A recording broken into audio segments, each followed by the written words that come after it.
ঢাকা বিশ্ববিদ্যালয়ে ১৪০০ জাতীয় স্নাতক গণিত অলিম্পিয়াডের চূড়ান্ত পর্ব অনুষ্ঠিত হয়েছে। বিশ্ববিদ্যালয়ের গণিত ভবনের রেজাউর রহমান মিলনায়তনে গণিত বিভাগের উদ্যোগে ছিল এই প্রতিযোগিতা। আঞ্চলিক পর্যায়ের শ্রেষ্ঠ ১০ জন করে মোট ৮২ প্রতিযোগী তাতে অংশ নেয়।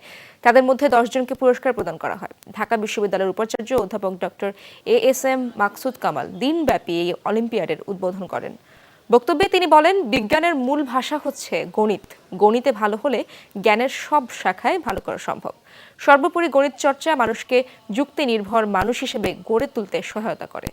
বিকেলে বিজয়ীদের হাতে তুলে দেওয়া হয় পুরস্কার। যে শিক্ষার্থী গণিতে ভালো, সে শিক্ষার্থী অন্য ডিসিপ্লিনও ভালো, কারণ তার ক্রিটিক্যাল অ্যান্ড অ্যানালাইটিক্যাল যে নলেজ অ্যান্ড অ্যানালাইসিস করার যে দক্ষতা সেটি তার থাকে।